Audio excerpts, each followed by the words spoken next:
নমস্কাৰ বন্ধুসকল, আজি আমি আলোচনা কৰিম অসমীয়া ভাষাৰ স্বৰ আৰু ব্যঞ্জন বৰ্ণমালা সম্পৰ্কে। অসমীয়া ভাষাৰ স্বৰ বৰ্ণৰ সংখ্যা 11টা আৰু ব্যঞ্জন বৰ্ণৰ সংখ্যা হৈছে 40টা। সকলোৱে অসমীয়া ভাষাৰ বৰ্ণমালা সম্পৰ্কে জানক, কিন্তু আমাৰ খেলিমেলিখন লাগি যায় যে অসমীয়া ভাষাৰ বৰ্ণ আৰু ধ্বনিৰ মাজত। আমি আজি চিনাকি হ'ম বা আমি আজি বৰ্ণ কি আৰু ধ্বনি কি সেই সম্পৰ্কে আলোচনা কৰিম। যে মানুহে মনৰ যিটো ভাৱ, সেই ভাৱটো ভাষাৰ জৰিয়তে প্ৰকাশ কৰে আৰু ভাষাৰ মূল হৈছে ধ্বনি। গতিকে মুখৰ ভিতৰলৈ সোমাই যোৱা বায়ু প্ৰবাহক আৰু ভিতৰৰ পৰা বাহিৰলৈ ওলাই অহা বায়ুৰ মুখগহ্বৰত সংঘৰ্ষৰ কি হয়? সৃষ্টি হয়। আৰু সেই সংঘৰ্ষৰ যেতিয়া সৃষ্টি হয় সেয়াই হৈছে ধ্বনি।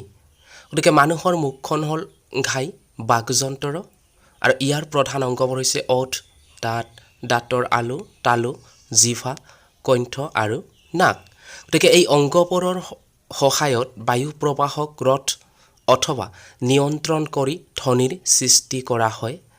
আৰু উচ্চাৰণৰ স্থান আৰু ধৰণ অনুযায়ী কি কৰা হয় যে ধ্বনিৰ ৰূপ বেলেগ বেলেগ হয়। যে মানুহ এজনে যেতিয়া কিবা এটা ক'ব খোজে, তেওঁ প্ৰথমতে যে কিবা এটা ধাৰণা কৰি লয় আৰু লগে লগে কি হয় সেইটো ধ্বনিলৈ ৰূপান্তৰিত হয়। গতিকে ইয়াৰ পাছত বাকযন্ত্ৰত ক্ৰিয়া হ'বলৈ আৰম্ভ কৰে। ধ্বনিবোৰৰ যে লিখিত প্ৰতীকক কি বুলি কোৱা হয়? বৰ্ণ বুলি কোৱা হয়। আৰু আমি বৰ্ণৰ যিটো মিনিং, সেই মিনিং সম্পৰ্কে সকলোৱে জানো যে বৰ্ণ মানে হৈছে অৰ্থ বুজাবৰ বাবে ব্যৱহাৰ কৰা একোটা চিহ্ন।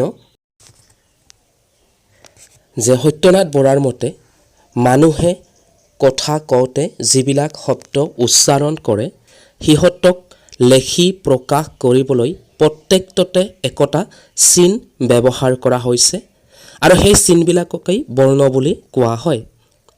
আৰু চলিত কথাত আমি বৰ্ণক আখৰ বুলিও কওঁ। যে দুটামান উদাহৰণৰ সহায়ত ধ্বনি আৰু বৰ্ণ সম্পৰ্কে থকা আমাৰ দ্বিধাৱত একেবাৰে আমি কি কৰিব পাৰিম যে নাইকিয়া কৰিব পাৰিম। যে ধৰা হ'ল আমি মুখেৰে কিবা এটা শব্দ উচ্চাৰণ কৰিলোঁ যে অ, এই অটো হৈছে ধ্বনি। আৰু এই অটোক বুজাবৰ কাৰণে যেতিয়া আমি অ আখৰটো লিখিম বা যিটো আমি বুজাবৰ কাৰণে যিটো প্ৰতীক ব্যৱহাৰ কৰিম বা চিন ব্যৱহাৰ কৰিম, সেই চিনটোৱেই হৈছে বৰ্ণ। ঠিক একেধৰণে আমি যেতিয়া মুখেৰে উচ্চাৰণ কৰিম ক, এই কটো হৈছে এটা ধ্বনি।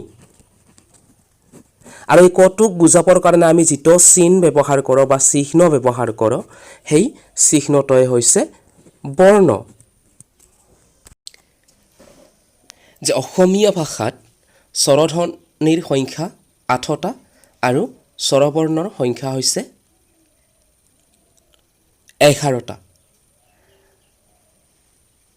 যে স্ক্ৰীনত আপোনালোকক দেখুৱাই দিয়া হৈছে যে অসমীয়া স্বৰধ্বনিৰ তালিকাখন আৰু অসমীয়া ব্যঞ্জন ধ্বনিৰ তালিকাখন আৰু ব্যঞ্জন বৰ্ণৰ তালিকাখন।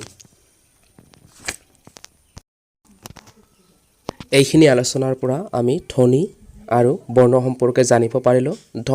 বৰ্ণৰ অসমীয়া বৰ্ণমালাৰ সংখ্যা সম্পৰ্কেও জানিব পাৰিলোঁ। পৰৱৰ্তী খণ্ডত আমি আলোচনা কৰিম অসমীয়া ভাষাৰ বৰ্ণমালাৰ ওপৰত হ'ব পৰা সম্ভাৱ্য প্ৰশ্ন উত্তৰসমূহৰ বিষয়ে।